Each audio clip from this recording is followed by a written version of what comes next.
So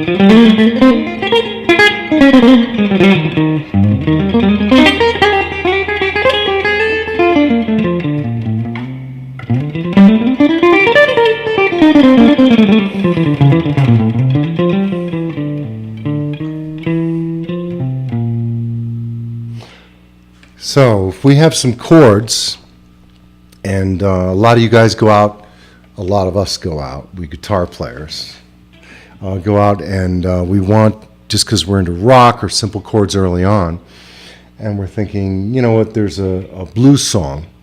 Maybe it's and you'll throw in a chord because you saw some guy do it.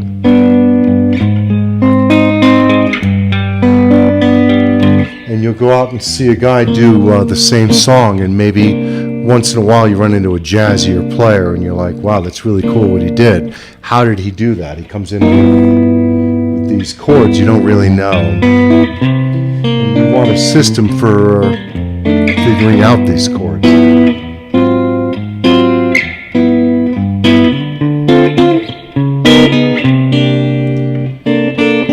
Little statements made. Instead of going like this, the guy goes, you're wondering, what did he just do? That was really cool. I want to show you a system for figuring out how to play seventh chords. My name's Michael Chodosh. I'm with Chodosh Guitar, and I teach in the Denver area. I'm in a band called Cherry Vale, like a veiled cherry. This is lesson number 6, and it's going to be called Chord Exercise number 1. And what I'm going to do is, instead of all these chords that you normally play, the major and the minor chords that early on we're exposed to, they're incredibly powerful and they're wonderful chords. But I'd like to see you add some 4-note chords. And a 4-note chord is really meaning that you have the 1, 3, 5, and you've added the 7th. So where do we go with that? The first thing you want to do is have some sort of a study in what I call a drop 3 or a drop 2 study. And I'm going to start you with a drop 3. So if you were to take the notes G, B, D, and F sharp and take the 3rd note from the top, that one, and bring it down an octave. So we've got 1, 3, 5, 7. And if we were to drop that note down, it would become a drop 3 chord. And the shapes of the drop 3s are like this on this particular string. And you'll find them also on the 5th. And when we use these chords, we try not to mess it up like that. So what we're doing is we're coming up with a really full sound. And you'll notice that we're not playing the 5th string. We're going to go the 6th string, we're going to mute the 5th string, we're going to play the 4th, 3rd, and 2nd, and that's a drop 3 chord. When I do the chord melody, I'm going back and forth between drop 2 and drop 3 chords. You don't have to go with a chord melody to use this.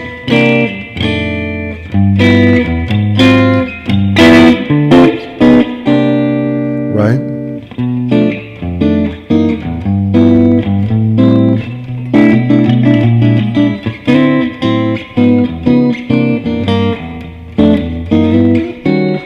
These are all drop 3s with some drop 2s added in.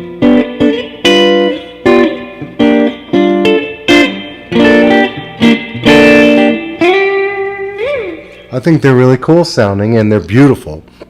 And you'll find that there are going to be times where you have a ballad to play or something to play that you really can't get away with the simple 3-note chords, because you're beginning to sound like you're copying the piano player who's just... I'm not saying they just use those, but you do start to sound like a piano player sitting here just going that, you know, like his right hand, or his part of his right hand, because you need extra notes sometimes, which, let's face, on the guitar we're limited to less, so we have to figure out how to play more. And the first chord I want to show you is a G major 7. I'm going to call it the drop 3 major 7 with the 5th melody note on the 2nd string. Now Now that sounds complicated, but the fact is drop 3 means we're skipping the 5th string and playing, that's to you will be a drop 3 for now, and the 1st string. And you think about the voicing I pulled it from. It doesn't really matter if you get that or not. What matters is that you remember this is called a drop 3. Horn players and groups play this a lot. The first voicing is going to be on a major 7, which is the 1, 3, 5, and major 7th in the voicing. And it's a G major 7. The root is on the 6th string, but what I really want you to remember is that the melody is on the 5th string. I'm sorry, on the 2nd string. The melody is the 5th on the 2nd string. So let's start off with that one. Get to know that major 7. Now once you get good at that major 7, I want you to try this exercise. And it's going to work like this. It's pretty complicated, so you want to write this down. The major 7 is going to have 1, 3, 5, and 7. The dominant 7th, or what you just think of as a 7th chord, has the 1, 3, 5, and the flat 7. So we're going to flat the 7 to make it a dominant 7th, or a G7, is what you can call it. Then we're going to have G minor 7, which is going to have 1 flat 3, 5, and flat 7. So you're going to flat that. Now the way we're going to reach these is by remembering that on this instrument, in this particular chord, we have the root, then the 7th, then the 3rd, and then the 5th. So the root is on the 6th string, the 7th is on the 4th string, the 3rd is on the 3rd string, and the 5th is on the 2nd string. So remembering that, and I should hopefully have drawn some sort of a diagram for you to remember that. But I want you to write it down if you would please. Remember, it's root 7, 3, 5 in this particular chord. To turn it into a 7th chord, we're going to flat the 7th from major 7th to dominant 7th, or 7th chord. To make it minor 7th, we're going to flat the 3rd to make it a minor 3rd.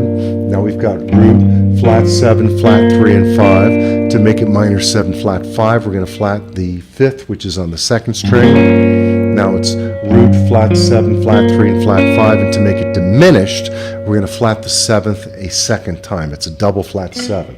On the 4th string, we're going to flat that note again. And now we're root, double flat 7, flat 3, flat 5.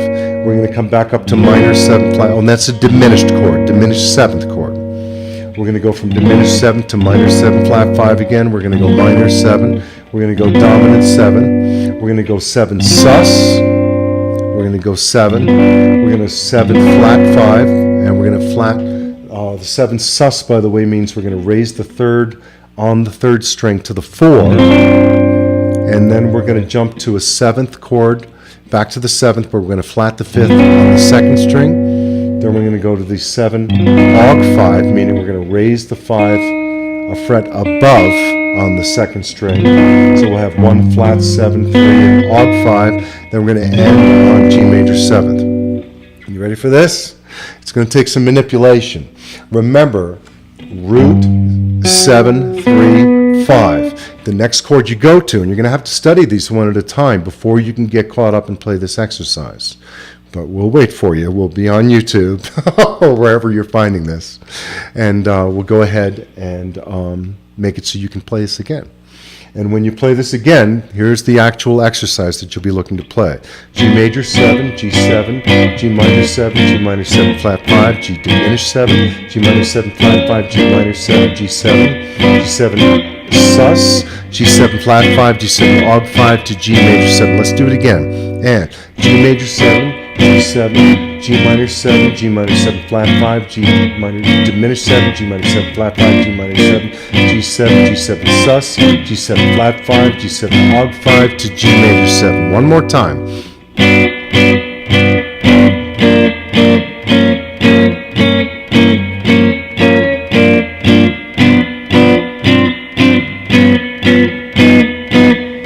2, 3, 4, and stop. Now, when you get that done, we're going to run through all of those with all the different chords in the drop 3s and with all the different drop 2 chords. So, when we're looking at drop 2s, those 4 chords coming off of the first 4 strings. And we'll do the same thing with the inside 4, and we'll do the same thing with the bass 4.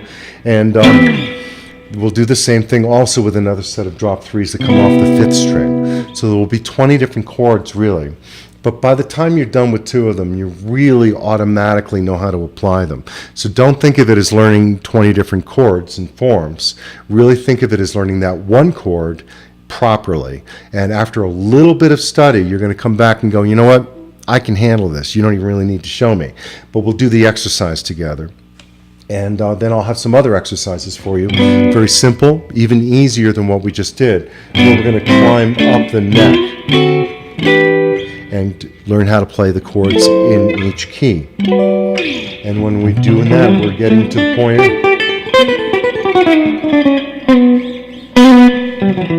Try and do this in every key. Then we're going to get to where you can play these different chords. Oh, and then of course we'll come back and add some tensions. And that'll be where we're adding from this chord. We can add the 13 on the 2nd string. We can also add the 9 on the 1st string. And that's where you guys are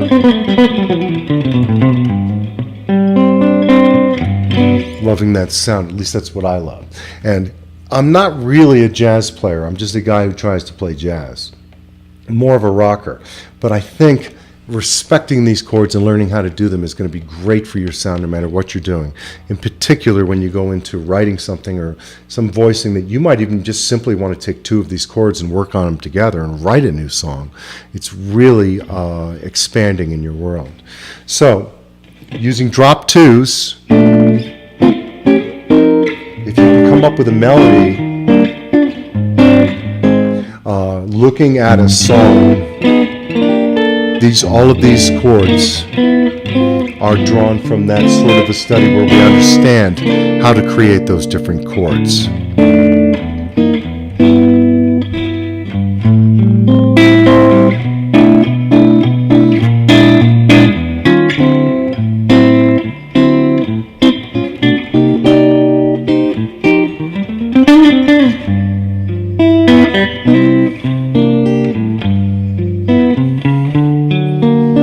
My name is Michael Chodosh. That's lesson number 6, and it's about chords, the drop 3, major 7th chord, exercise number 1, with the melody being the 5th on the 2nd string. Thanks for watching, and I hope this works for you. Send any comments if you do have any on the site, and as well you can email me, michael@cherryveil.com. Cherryveil is Cherryveil. Also, you can call me at the number. All the information should be down on the bottom of the screen by now, and I'll look forward to hearing from you. Thanks.